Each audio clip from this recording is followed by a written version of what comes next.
people want to have this illusion that we can control everything and this feeling like everything is out of control. When I looked at the weather forecast last week for where I live and saw 40 degrees, it really frightened me because we always feel like climate change is something, or the climate emergency. I looked at the weather forecast and when I saw 40 degrees, it really frightened me. Oh my gosh, you're very easily scared then, aren't you? Hello everybody, welcome back to my channel. I'm Nazarene Veronica. Today I'll be reacting to a video called Piers Morgan's Fieriest Clashes with Just Stop Oil Protesters. Now, I hate Just Stop Oil Protesters. I think they're so stupid. I think they're protesting for their literal end. They're protesting to become a government slave. They're protesting for something which is literally going to take even less control away from the people and give more control to the government. And I do believe they are plants planted there by the government to make us lose our rights sooner. I think most of them don't know what they're doing, and most of them are just innocent and think they're doing the right thing. But there are a few people in there who are leading it and who are working with the government to bring forth loads and loads of very tyrannical measures and mandates in order to take our rights away from us and put us into a social credit system style life. So if you don't know what a social credit system is, look up the Chinese social credit system and you'll understand soon. They are literally going to have control over every single aspect of our lives if this climate agenda carries on going. And the Just Stop Oil protesters are completely pushing this agenda of global warming, climate change, oh, we're going to die, the world's going to end. And it's scaring people into handing over their rights to the government. So that's my views on Just Stop Oil. So I think Piers Morgan shares my views slightly, not completely, but he does not like them. So let's take a look at the video and see what he says. They have whipped themselves up, a portion of this generation, into believing literally that they are going to burn to death within their lifetimes. But welcome back for now to protesters from Just Stop Oil, who spent 11 days demonstrating in London, blocking roads, throwing paint at shops and restaurants. Today, a fire engine and an ambulance were briefly caught up in their blockade, prompting the British government to say this kind of protest isn't acceptable. Well, Jenny Cleveland's still with me. I'm joined by Talk TV contributor Richard Tice, and from Just Stop Oil, James Skeet. Mr. Skeet, welcome. Thank you very much for coming in. Appreciate it. At what point when you're blocking fire engines and ambulances are you concerned about lives being lost by what you're doing? Well, the whole reason we're doing this is because we're concerned about the lives of the British. But you get the irony that if you're actually stopping... I knew he was going to say that, oh, the whole reason we're doing it is because we are losing lives from climate change and global warming. Please show me some evidence for that. Please show me some evidence that we are losing so many lives from global warming and it's literally directly correlated and directly caused by that as to why you are blocking an ambulance from being able to save someone who's dying, possibly. Please show me that evidence. Please show me that concrete evidence that global warming is killing people firsthand and that we have control over global warming. Please do show me that. I would love to see it. It doesn't exist. It does not exist. None of these climate people can actually show you the evidence that you're asking for because it doesn't exist. And the sooner we realize that, the better, because otherwise, these people are going to get away with all of the things they're doing. It's just very selfish. Why are you blocking ambulances from being able to get to people who are possibly dying? I've done so many protests and we do sometimes walk on the road, but when there is an ambulance coming or a police van coming or a fire engine coming, we move off the road immediately and let that emergency vehicle go by. You know, we don't ever block people from being able to receive help. That's crazy. It's literally the opposite of what we're trying to protest. So why? It just tells me a lot about their views, and it tells me they don't care about people. They don't care about people's safety, well-being or health. They just want to push their agenda, and yeah. The fact they can't move for an ambulance says a lot. Ambulances and fire engines are going to save people's lives. They may actually die because of your protest. Well, actually, we have a blue light policy. We let through every emergency vehicle. But you didn't know, and did you? if you actually cared to run the whole footage there, you'd see that that ambulance is advised by one of our people to avoid the roadblock. And why don't you do the sensible thing and just get out of the way? You have absolutely no right to obstruct other people's daily lives. You have the right to protest on the side of the street. You are unlawfully in the middle of the street. It's utterly outrageous. That's not true. You are allowed to walk on the street to protest. You know, we actually, as the people, own the roads. Like, we're allowed to do that. We pay council tax. We can do that. But what I don't like is the fact they aren't moving for an emergency vehicle to get through. That's crazy. That is what I don't agree with. I do agree with their freedom of choice and freedom of movement to protest on the roads if they want to. They pay council tax. They pay, they own the roads. The people own the roads. So yeah, cool. That's fine. You can walk on the road. I disagree with what the guy's saying that you can't walk on the road, because I do believe that you can. We have the right to. But do not block emergency vehicles from getting to people who need help. And if you do block them, then you don't care about people, do you? Which even more so shows people why you can't trust these Just Stop Oil protesters who don't care about people. It's selfish, and you are putting people's lives at risk. I appreciate your frustration. I understand that. I empathise with that. But look, we are demanding that the government halt any new licensing and consents for any fossil fuel exploration in the UK. Now, you know that needs to happen. I know that needs to happen. It does need to happen. It doesn't need to happen. Look, we need fossil fuels. If we need to ensure... There are billions of people living on this planet. The United Nations and the International Energy Agency agree with me on this. Leading longer, happier, healthier lives because of cheap energy from fossil fuels. You want to kill billions of people. You can't get cheaper than free, all right? Okay? Renewables are 9 times cheaper than fossil fuels. Renewables are not free. We spend 15 billion subsidising renewables in this country. This is unbelievable. He is literally saying, well, I mean, it's what they're called, Just Stop Oil. You do realise our entire lives completely evolve around oil. We use it for everything. Every aspect of our lives pretty much has oil involved. And if this guy on the right, this deluded, mentally ill freak, believes that we can get rid of all oil and everything will be fine and people will just be okay and be happy and live this fairy tale life of, let's just use electricity, it's not going to happen. And he is so deluded. He doesn't realise the amount of deaths that would come from stopping oil. He's just an idiot. He is literally an idiot.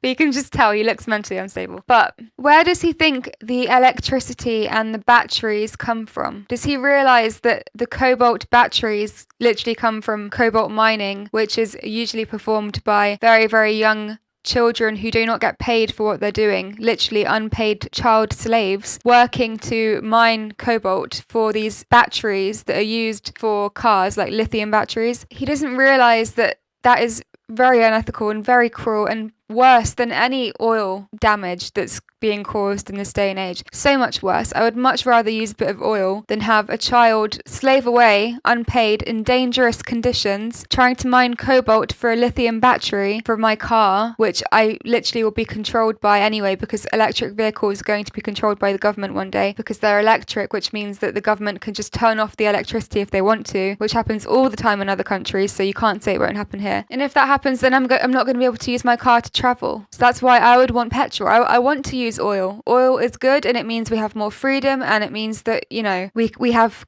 complete autonomy over our own movements and decisions, and there's so much to it. And this guy is just, he just wants to be a slave. Look at his face. You can just tell he enjoys being a slave, and he wants to carry on being a government slave and just work for the government, and it's so hard to watch. Sorry. £236 million a week subsidising the fossil fuel industry. Sorry, James. What you're saying is a lie. Just to bring you back, it's actually my show and I'm doing the interview with you. I know, Piers. I'll happily talk to you. Well jumped in, Mr. Tice. And by the way, he's not frustrated, he's furious, right? My question remains though with you. Where is your moral line with this? You say you want to save lives, and yet your actions are bordering on potentially costing lives. You cannot get in the way of emergency services in the way that you're doing. And if you do want to, explain the moral difference between what you're doing and what you complain everyone's doing about the planet.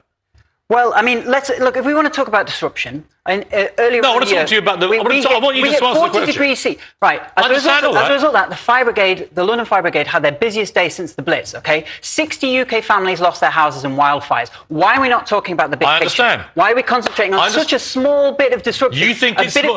A bit of traffic disruption is nothing. He thinks the wildfires are directly caused by global warming. There's loads of different theories as to why the wildfires happened. All I'm going to say is I saw some very, very weird stuff in those videos of those wildfires. I do not believe they were natural. I do not believe that they were caused by the weather. I don't believe they were caused by the heat. I don't believe they were caused by global warming. I personally believe that there were people behind those wildfires. I don't believe that they were natural. And I believe that they were manufactured and created by a group of people who want control over us. That's all I'm going to say. Look up the blue roof theory in Hawaii, in Maui. It's crazy. You got to look into it. Anyway. In comparison to what's coming, Piers, and you know it. James, you know it. You think it's small, I say to you, you have no idea the damage you're doing when you get in the way of emergency services. As I say, we have a blue light policy. My question is, no emergency vehicles being held. Why are the lives of the people who you're putting at risk by stopping those fire engines? Why are you manipulating your audience? Let me finish my question. Are you misframing Let me finish something? my question. Why are the lives of the people whose lives may be affected by your actions today, why are they less important to you than the lives that you say will be cost by not taking climate change more seriously? I value everyone's life. We all value everyone's life. Absolutely. Stop lying in front of emergency services. For the record, I agree with you. I think it's ridiculous that it's down to nurses, doctors, bartenders and whatnot to be going out in the street and demanding what the government should just be doing anyway, right? This is a no-brainer. Why not just on the side? All right, let's bring in Jenny. Because it wouldn't work. Wait. I'm not saying I'm against your cause. I'm really getting against your methodology. But it works, doesn't it? I don't think it does. Open a history book. I don't think it does. The suffragettes. It doesn't work. We're highly disruptive. Civil rights movement, highly disruptive. Gay rights, highly disruptive. You know it works. You're a journalist. You've done your research. You know this. Let me finish. We wouldn't be on here if this disruption hadn't happened, would we? I don't think it works when you're lying in front of emergency services. I don't. You will lose the British public. And my concern for you is that you keep thinking any disruption is valid and any disruption works. And I'm saying to you, yes, you're on this show, but you're on this show because people are absolutely furious that you got in the way of ambulances and fire engines. And I say you can do both, can't you? You can make vociferous protests, but you don't have to get in the way of things that are saving people's lives. Why don't you tell your audience about the actual disruption that's coming down the line? Why don't you bring qualified climate scientists on here to explain what civilizational collapse looks like, all right? We've lost a third of our wheat yields this year. We're projected to lose 50% of our potato harvest. If it's this bad in 2022, how bad is it going to be in 2050? There are so many scientists and physicians and climate experts who are speaking out against this idea of global warming. And they're saying that it's a made-up theory that's not true. It has no real science to back it, and that the climate does change, but it's changed since the beginning of time, and the Earth has always fluctuated in temperature, and it has periods of cold and it has periods of warm, periods of freezing cold ice, like the Ice Age, for example, and periods of absolute blistering heat, and it's always fluctuated in temperature. So this natural change in temperature is happening, but it's supposed to happen, and it's not influenced by humans because it was happening before humans were even around. So how do we have any influence in it? So even the founder of Greenpeace, I forgot his name, but he is a doctor or a scientist, and I think he's called Patrick Moore, Dr. Patrick Moore, I think. He was one of the founders of Greenpeace, and he himself is saying that the idea of global warming as we hear about it and as we are taught about it is an absolute farce, and it's all rubbish. It's a load of rubbish, and that the Earth does fluctuate in temperature, but that's normal and it's going to happen, and it's not related to our movements and our choices and our life. We don't have anything to do with it. So if he's saying that, the founder of Greenpeace, and he used to have a complete opposing view because of what he was taught in university, it kind of does make you think, doesn't it? If we had those people on talking about climate change, his whole view would be shattered, which is quite ironic. If we have food shortages, that leads to riots and civilizational collapse. I'm sorry, but you're objectively wrong. You're objectively wrong, and you are lying. You are lying. Our wheat yields are down a third. Agricultural yields across the whole of the world 40 degrees C in this country. And it was lovely. It meant I didn't have to go abroad. He's saying what I always think about this. Like when it hits summer, and people, oh my gosh, it hit 40 degrees. Oh, we're going to die. Global warming, 40 degrees. Oh my gosh, I can't deal. It's hilarious. It is so funny because for me, I could literally lay in a garden all day or in a park all day, lay in the sun and just bathe in it and just be so happy. It literally brings me life. 40 degrees is the best, like the hotter the better. And it's, cool. If you're old, obviously stay inside if it's 40 degrees because you're probably going to have a heat stroke or something. But if you're young like this guy is, why is he panicking about 40 degrees? Like, how weak has society gotten that men are now scared of hot weather? It's so embarrassing. And he's like, oh yeah, but I loved the 40 degrees, meant I didn't have to go on holiday this year. Save your money. See guys, global warming saves our money. No flights needed. You deranged. It hit 40 degrees C. Are you selfish? Why do you want to protest in front of people? Because we have no choice. Because we're in a dire situation, and you need to pay attention to what's happening. Because at the moment, on the side of the road. at the moment, you are not paying attention to what's happening. Absolutely paying attention. I think he is mentally unstable. You can just tell that he's not okay in the head. His whole movement is just crazy. His brain is just so extreme. He can't see things in a rational way. Very emotional reaction. No science to back what he's saying. He's making things up. His stats about, crops becoming less and less sustainable. Also not true. We have more crops than ever. Also, plants love the sun as long as you have enough water. Plants love the sun, so they grow even better. It's crazy that he is trying to push this view that has been forced onto him probably in school, to be fair. And he's so passionate, and I can see the passion, but it's like completely the wrong cause. You're literally protesting to end your life and your rights and your freedom to move. And he'll see it as well. This is the funniest thing. In about 10 years' time, he'll see what he's done, and he'll be like, wow, I literally protested to end my freedom. It's funny to me, like, I'm just, at this point, I'm just watching everything unfolding around me, and I'm just like, there with my popcorn, like, okay. Just watching it. Because I know at this point, not much can be done. I mean, I'm trying, but I'm losing the optimism I once had, I'm not going to lie. But I have optimism because of what it says in the Bible about how all of this ends. Because it talks about all of this. It's amazing. But look, here you have a woman who's tried to say goodbye to her mum, who's 90 years old. It would be the most important day potentially you've ever had in your life, I would think. And ends up with 10 minutes, a funeral lasting 10 minutes for her mother. And that's directly because of the Stop the Oil protests, which shut down the motorway. The best friend of her mother couldn't even get there to say goodbye to her great friend. Do you feel any sense of remorse about that when you hear it?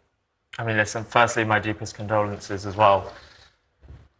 I think the problem is you were talking about electing and re-electing governments, but we don't have the time for that. So if we're talking about the net zero targets that the government have put in place, which the judiciary have just ruled unlawful, that's in 28 years' time. And our country is burning. Okay, we've literally seen that this week. We've seen people die because of the heat, and it's just going to get worse. The whole of Europe is burning and is on fire. And there are ways to make that... What is he talking about? It's another weak man who is scared of hot weather, guys. This is what we're seeing. Just Stop Oil is full of weak men who are scared of hot weather and who want it to be cold all the time and who can't deal with the fact that it's a bit hot in the summer. Europe is burning! No, it's called summer, hun. It's called summer. Calm down. Point. There are ways to make that point. What we have to do is generate the political will. We're talking about determining how many people are going to die and suffer over the coming decades. We're talking about what kind of a future your children, would you my replace, generation are going would to you have. Right because now? Our government don't care right now. I mean, how draconian would you be? Would you cut the oil off right now? What we're saying is no new oil and gas. So right. by the but government, if it was down to you, would you cut it off right now? No, that would be total chaos. But by the government's own reports, we have 8 years of oil and gas reserves left. That's plenty of time to transition away from that into something that's sustainable and that actually gives our generation a future.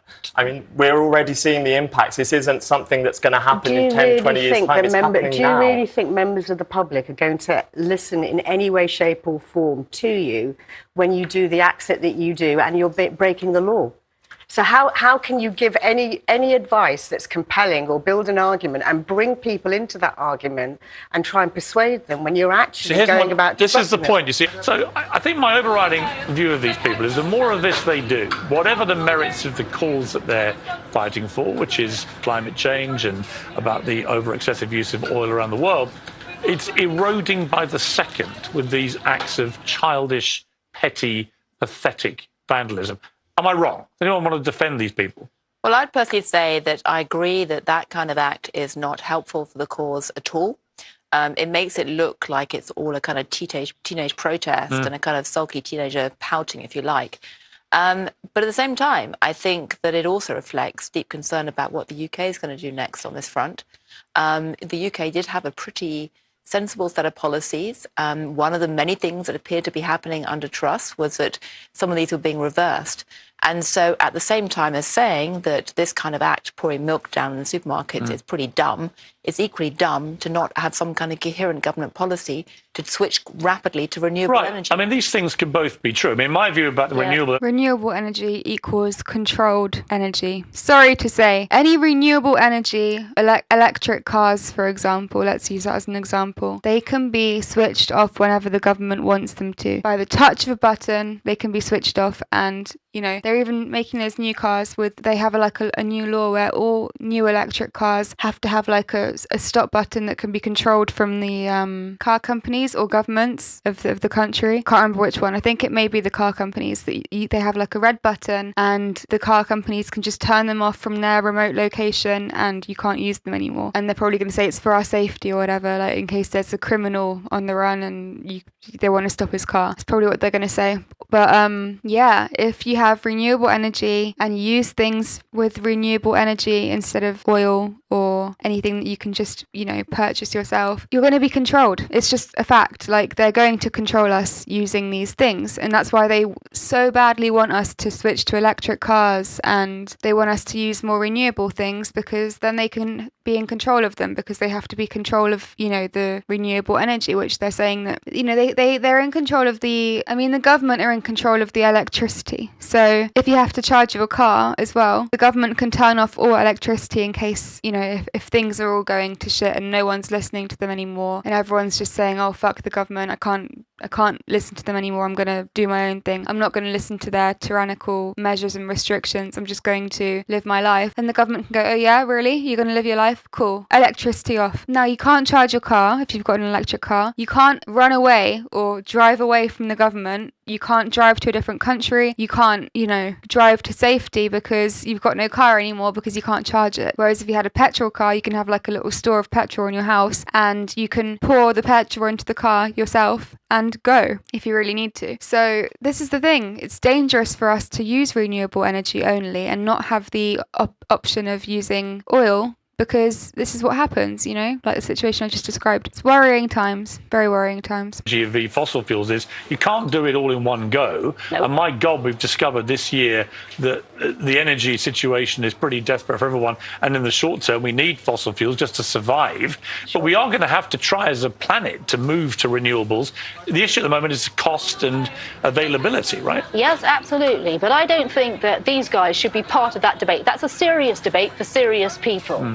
And when I look at that picture of them throwing paint at Van Gogh sunflowers, I felt anger internally, and that's what they wanted me to feel. If you think about their protests, attacking the cenotaph, dumping a bucket of feces over a statue of Captain Tom, they are not actually as childish as you think. They are carefully designed to provoke an emotional reaction of fury in the British people. It's a bit like when the vegans start, the extreme vegans start shrieking away and doing mad things. It makes me want to go and order a Big Mac. If you're young and you're angry about what's going on, and you believe a lot of eminent scientists who say we are facing potential catastrophe, and you think your government is not stepping up, then what are you left to do? You should stand for election. It's the idea that because people aren't listening, we have the right to stop other people going about their law-abiding business and to force governments to do something. They say we need a conversation. We talk incessantly about this issue.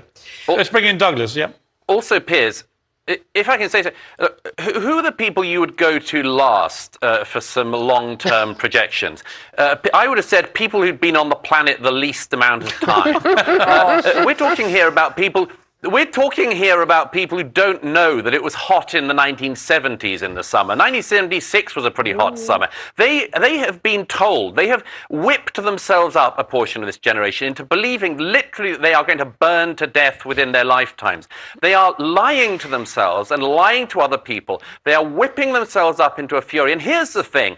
There are actually consequences from the adults listening to the kids. Look what's happening in Germany and in France. Look at the dependency on Russian gas. Look at the way in which France and Germany, through short-termist, green-imbued policies, have ended up firstly being completely in hock to Vladimir Putin, and secondly, seeing what many of us said was going to be the consequence all along. Look at the German Green Party. That's one of these radical parties. Recently, they've had to admit, oh, we do need oil and gas. Then the next step they're going to have to do is, oh, we need nuclear. Yes, because that's what happens when you grow up and learn. Okay, let's bring in Jenny. I mean, you can see what's happening in Sri Lanka, for example, where the government came in and they tried to go down a very aggressive green policy route, and now you've got all hell breaking loose. Well, that's because the economy is in a state. I would say that young people are the people who are going to have to live with the consequences of our inaction. That is the truth of it. They are. I'm planning to live quite a long time. Yes, but they're going to live longer than you. People who are younger than you will live I don't know longer the than state you. of a lot of them. And I think they have a right to feel very frustrated. There are a lot of vested interests in the world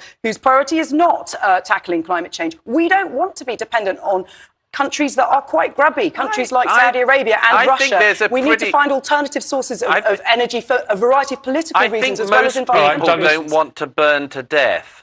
Most people don't want to burn to death. They're not going to either. The problem here is we're talking about young kids who have been indoctrinated into an incredibly extreme ideology. As I say, we would have recognized them during the Protestant Reformation. We'd have recognized them during the Inquisition. These are people who believe they need to do anything to achieve their goals because they honestly believe they're going to go to hellfire in the next 6 months. All of their time trajectories keep on being proven wrong. All of their methodology does nothing but irritate the general public. And all of their claims about the speed with which we can get off fossil fuels are flat out wrong. Richard, you're not really a believer in climate change, are you? No, of course I am. I mean, there's no question that the climate has changed since the year dot appears, and it will always continue to change. And we, quite rightly, as John has just said, we're in a warming phase. But we're in a rapidly accelerating warming phase. But what was interesting about the link to 1976 was back then we had 16 consecutive days of over 30 degrees. Including 5 days of over 35 degrees. So we had a longer period of very hot weather almost half a century ago. Now we're getting what looks like essentially short-term spikes.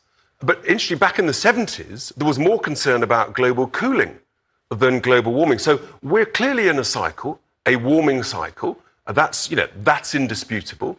My point about climate change is, look, it's been here since the year dot. It will always be here. We should absolutely affect what we can affect, which is emissions. There are many parts of climate change, of course, that actually we can have no impact on. For example, solar variability, volcanic activity, sea level oscillation. These are massive things, totally out with our When control. you have the vast majority of scientists saying this planet is heating to a dangerous level where we could potentially end up with the extinction of the planet, do you believe them? But I think we all know that we are in a warming phase. And but do you believe them when they say this could be the end, warming phase? I think that, look, that may be overstating it. There's no question we're in a warming big may. phase. Jeremy, we're bringing Joe here.